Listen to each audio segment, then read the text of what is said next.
love it when they say lunch because I start feeling hungry all over again. Let me just adjust my imaginary tomato there. As you can see, I like wearing different kinds of hats. I'm a hat-K kind of person. Um, I'm not wearing one right now, but let me tell you about the 3 hats that I wear professionally at least, and we can talk about the rest outside over lunch. The first is an academic hat. At MIT, I helped start a consortium that studied media convergence. I also spent time in writing a book called Gay Bombay, which looked at the intersection of sexuality and technology in contemporary India. And I also spent a lot of time traveling all over the world, giving lectures at universities and conferences about what it means to be modern and Indian. So that's the academic hat. The second hat is a creative or media hat. I serve as editor-at-large of Verve magazine. It's a fashion and lifestyle magazine. It's a really, really difficult job that involves writing about fashion and traveling and going to fashion shows and air-kissing all these models. It's very, very difficult, I tell you, but someone has to do it. So the burden of this has fallen on my shoulders, and I accepted very, very, you know what to do. Sometimes life gives you these things, and you have to play, and you have to make lemonade out of it. So that's my creative hat, right? But I also have a third hat, which is a business hat, and it involves me sitting in companies. So I work at Godrej, where I work on a range of things, everything from design to strategy, to media, to digital, to different kinds of innovation. But I've spent a lot of time working on something called the Godrej India Culture Lab, which is an experimental space that we'll talk about a little later. Now, a lot of my friends, when they learn about these different kind of hat-wearing things of me, they say, how can you do this? How can you, in a sense, cross-dress across professions?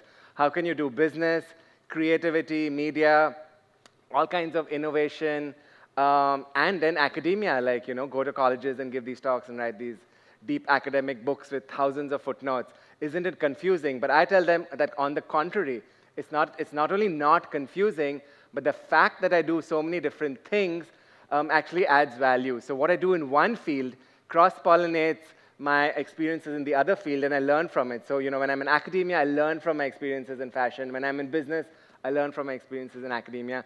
And it's this that I'm here to talk to you about today. It's about cross-pollination, not the kind of cross-pollination that you studied in your biology books. That's up here in case any of you have forgotten. I don't think you should have. You must have done it in like 5th or 6th. But if you haven't, this is a good revision. But I'm here to talk to you about the different kinds of cross-pollination, the kinds that I do. The same way that cross-pollination has enriched my life, I wanted to enrich your lives. Why do I care? Why am I so excited to be here? It's because you guys are students. You all are going to change the world tomorrow. And as cool as Ecole is, trust me, it's not the only place that you will learn. In today's world, you have to cast your knowledge net far and wide. And I'm here to share 7 cross-pollination paradigms with you so that your knowledge journey can be limitless. We're going to go through them, and then I'm going to show you a video as well. The first is the Cross-Pollinated Knowledge University. And this is interesting because even schools, colleges, and universities, these ivory tower bastions of knowledge in today's world have changed. This is an image of the Stata Center at MIT, where I went to graduate school. What's really interesting about this building, and so many that are coming, is that within the building, of course, it looks really cool outside as well, but within the building, there are no walls. So the rooms kind of flow into each other, the public spaces flow into each other, and even from an architectural perspective, people are saying that we need to create structures in which knowledge flows across disciplines. So whether it's artificial intelligence, whether it's linguistics, one is in the humanities, one is in computer science, how can we house these departments within the same building? How can we create spaces where knowledge flows? Because insights, say, for one field might not come from scientists in the same field, it might come from a random conversation in another field. So one way that, knowledge, even institutional spaces are changing, is that they're creating architecturally these kind of spaces. A second way that universities and colleges are changing is in their programming. Now, for years, design used to be something that people do. So design is something that, you go to a school of design and you make pretty things. But even this whole domain of design has changed. This is the homepage of Stanford University's D School, Design School. What's very interesting is if you can read, is that they have, by intent, made it a space where you can cross-pollinate people from across disciplines. So they attract doctors, lawyers, MBA types, everyone. They say, come and learn about design, but not as design as a way to make things, but as design as a way of solving the world's problems. So even fields themselves are expanding through cross-pollination. And the third way that a lot of universities are expanding is through online education. All of you must be knowing about MOOCs, massively open online courses. You know, MIT and Harvard and other universities were one of the first people to start them with edX, and there are so many more, whether it's Coursera, etc. A lot of universities today are saying that, you know, knowledge is not something that we want to contain in our ivory towers. It's something that we want to share with the world outside. So whatever classes we have, we record them, and we'll put it out there for the world. And like millions of people have access to the same kind of professors and courses that, say, someone at a Harvard or MIT might have. Then, of course, the question arises, why should you go here? So I'm not at all advocating that you don't go to college and only see online videos, because there's a reason that you go to university. It's to connect, it's to socialize, it's to actually, you know, be innovative in a physical space. But certainly you must use places like this, especially because most of them are free, to widen your knowledge net. You know, but it's not just universities that are creating online courses. So many of you know Salman Khan as the Jai Ho Salman Khan, but there's a Salman Khan who's slightly more famous, and I would say that his track record is slightly better. Wasn't Jai Ho a flop? This is the Salman Khan who started Khan Academy. I know, like, it's so bad. One flop, and then people start being bitchy. This is Salman Khan who started Khan Academy. It's a great website for those of you who don't learn math or other things up there. You must go to it. It's really cool.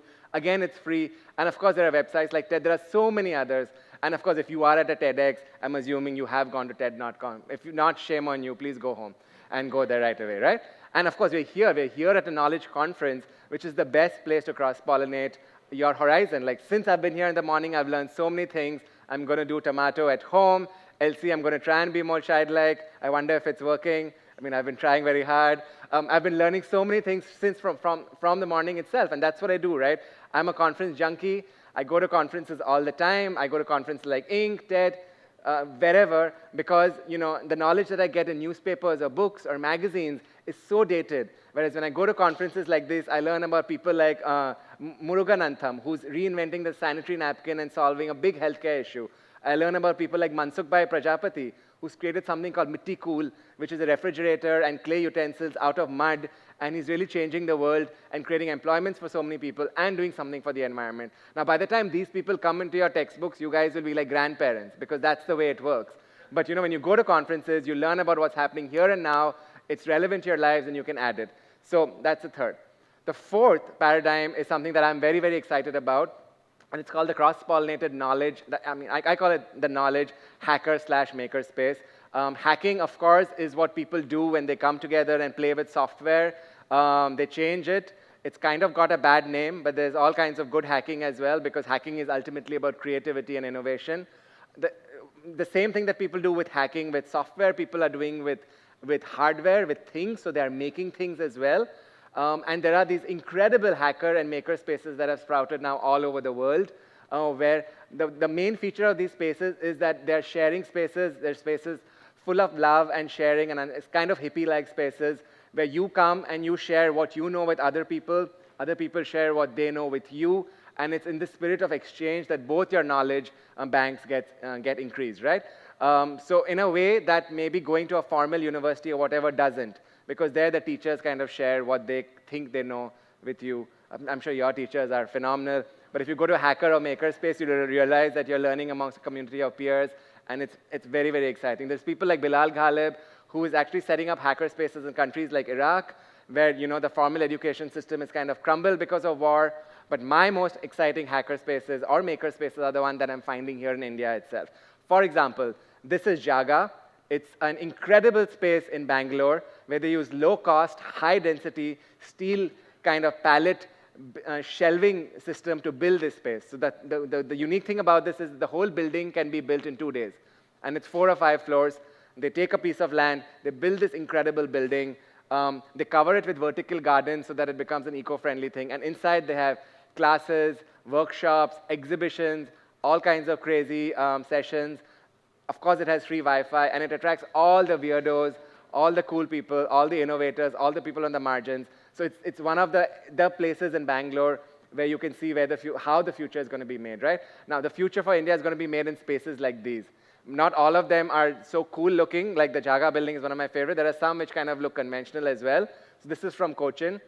This is a place called the Startup Village in Cochin. I mean, I don't think the building looks that exciting, but what's very exciting is the philosophy behind it.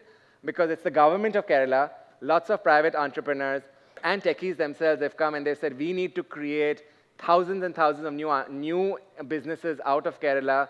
We want to empower young people who have ideas to make this happen. And so they've actually given them the land, they've created this space.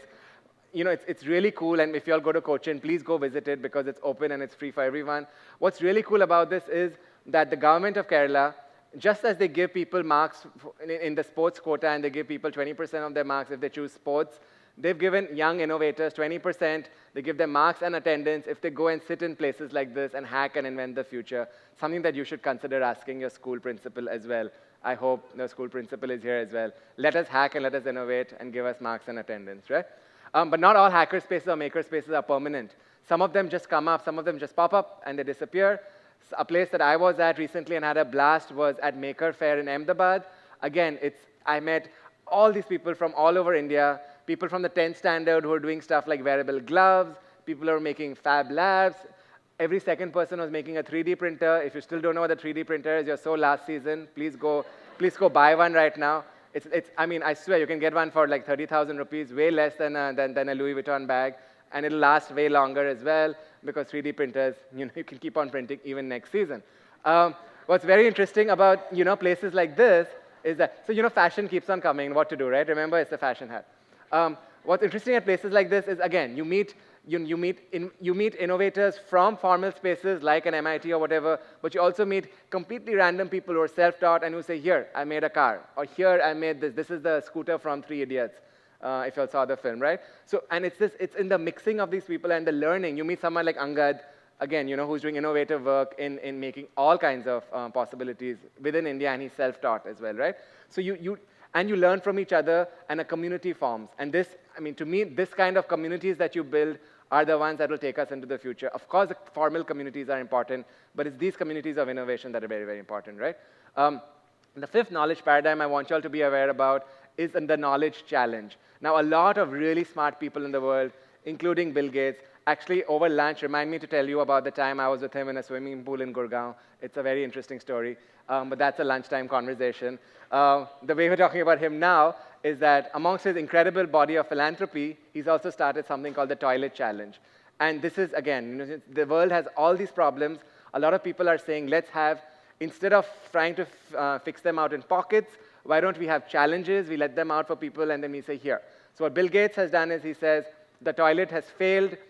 The way the toilet works is horrible. It's this, you flush, water goes somewhere. It was built like hundreds of years ago for people in the West. And the world has huge sanitation problems and health problems, which this old-style toilet is not fulfilling. Can we reimagine the toilet? Now, the traditional way of doing this would have been to say, I have lots of money. Here's some millions of dollars. I'll go to a university, maybe one I graduated from, in his case, didn't graduate from, and give it to them and say, here, find me an answer. But what he's done instead is he said, anyone can find me an answer, and I'll give you like millions of dollars. And so what he's done is he's created this competition, and all these people from all over the world are cross-pollinating across disciplines because, the answer to the world's next toilet is not only going to be found in engineering or environment or whatever. It can come across disciplines, and they're inventing multiple kinds of toilets. And the same thing is happening with places like the X Prize. The X Prize, again, it's an incredible organization. They give huge prizes for huge challenges. So they have a $30 million prize for the first privately funded team that will send a robot to the moon. And again, there are students collaborating on this, universities, people in offices, they're all coming together. The thing about challenges is, and why I find it so interesting is, it doesn't matter who wins or loses. Because, the person who will win will get that money or whatever. But even the people who don't win, because they've worked on the challenge, they've collaborated, they've cross-pollinated their ideas, they work together in teams, the knowledge of like the world at large has increased, and you have so many more options, even in the ones that didn't make it, which are actually quite interesting, which would never have been thought of had the challenge not happened. The next paradigm I want to share with you is that of the cross-pollinated knowledge collective. Again, knowledge is not something that exists in this ivory tower of academia or in books or in like, respectable professors, etc. Knowledge belongs everywhere. Knowledge belongs in the earth. Knowledge belongs in people who might not have access to maybe an English language or a formal educational system. And what some friends of mine, this is Rikin Gandhi, he used to be He used to think of going to NASA at MIT. Now he's fallen right down to earth, and he's working in rural India, doing some incredible work with his organization called Digital Green, which takes low-cost handycams to villages, records best practices in whatever, agricultural or others, and then takes low-cost pico projectors. These are small things that can project on anything, and he shares those agricultural practices in other villages. So he's creating a knowledge bank of things that are inside these villagers' heads, how to sow seeds in a particular way. Now, people in one village might be doing it in a great way. People in the next village have no idea. So he's taking this knowledge, he's sharing it, but what he's also doing is he's putting all this knowledge on the internet in this big server that anyone, anywhere in the world can use. And so because of this, there are people in Africa accessing these videos, there are people all over, and like the knowledge that lies, the deep knowledge, the exciting knowledge, the knowledge which was untapped in this collective power of people in rural India is now actually coming out and being shared with the world. You need to be aware of this. Really, what you're reading in your textbooks is outdated, but what's in people's minds, what's out there in this universe, you need to be aware of how you can tap into this as you just expand your knowledge net, right? The last thing is actually, it's not a separate paradigm. It's more a mix of all these different other things, and it's something that I've been trying to create at Godrej. So the basic premise when I started working at Godrej was, how can a workplace be more than a workplace? What if we imagined or reimagined the workplace as a space not where people just came to work and then go home, or not as just a place where products or services were made and then sold for profit? What if we reimagine the workplace as a place, as a box for ideas, as a space for magic to happen, as an opportunity for people to share and collaborate across disciplines? Can we create this kind of workspace? And so the Godrej India Culture Lab is one experiment that we're doing, which is creating this kind of workplace. We do events all the time, big events, small events. We collaborate like crazy we collaborate across disciplines, across countries with people or organizations that we like. We put up everything we do on the net. So like Khan Academy or like TED or whatever, we want our Godrej India Culture Lab website to be a repository of Indianness and really cool videos. And we do challenges. So when Amir visited our campus, we ran a citywide challenge for students saying that, submit your idea and because of that, we got some extraordinary ideas for Bombay. Newspapers picked them up, and some of these ideas are actually happening to improve Bombay, right? So we do all this, and it's great fun, and we're really, really creating this community out of Vikhroli. If you had a school like Jaga, which you could just pack up and put somewhere else, I would invite you to bring your school to Vikhroli for a couple of days to see the magic that we're doing, but you have to be content with Juhu. What does this all mean? It's not that bad, but like Vikhroli is way cooler. Just saying. What does this all mean for you, and why am I so excited to come here and share this with you? Again, y'all are students, right? Y'all will shape the world. Now, as you go out there and make your career choices or whatever other choices, you need to realize that the boundaries between disciplines are breaking, right? Before, things were very clear. There was the government, there was business, there were nonprofits. There were individuals, there were organizations. There was art, there's science, there's commerce. And school children or young people who are making these choices are actually force-fed very early on, saying choose where you want to go, choose your stream, choose this, choose that. I'm here to tell you that's rubbish. Because in today's world, what you need to think about instead is what is the impact you want to create in this world. And you might realize that the impact you want to create in this world, you might say, I want to change the world, but maybe you don't have to be in a non-profit world. Maybe you can change the world through business. You might say, I want to do art, but maybe it might be useful to study science because the art you might want to produce might come out of biological organizations that you're studying, right? So really think about what impact you want to have in this world, and then think about how you can use the strategies that I've shared with you on cross-pollinating your own knowledge journey.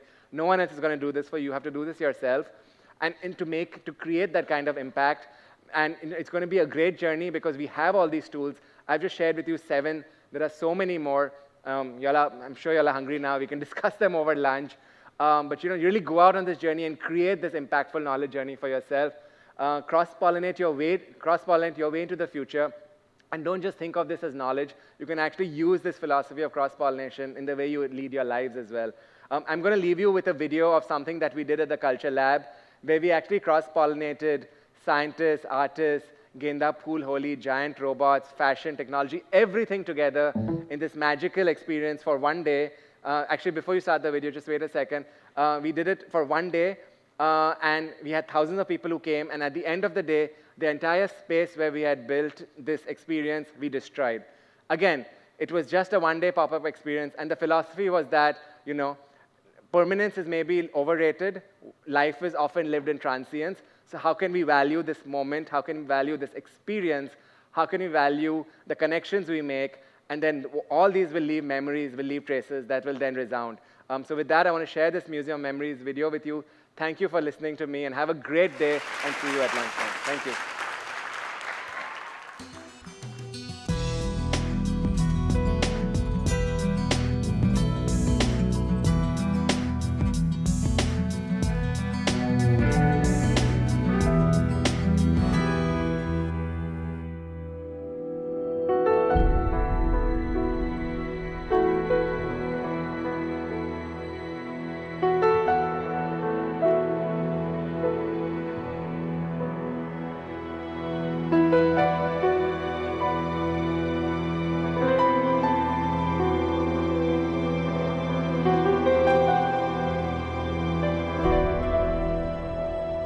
We have collective memories, all of us. We have individual memories.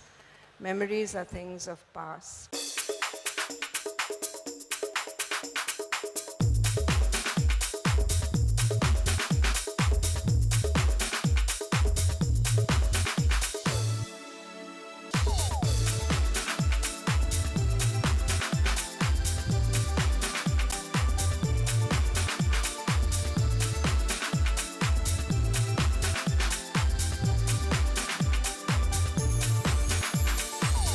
Y'all have all given us a lot of food for thought. Now I think it's time for some music for our ears while we mull over all of these.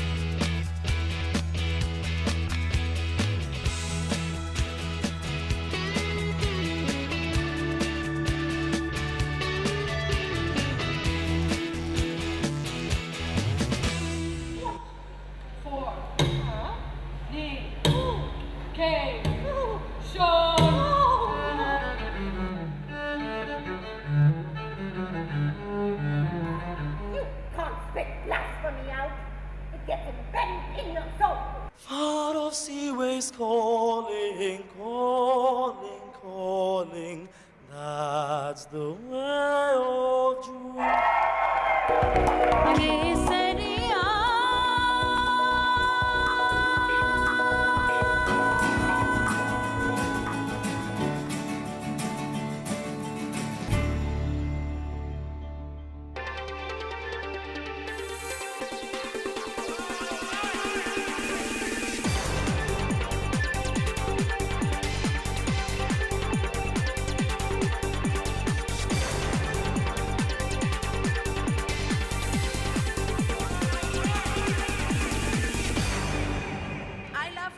My passion is tea, and for that I left an amazing career.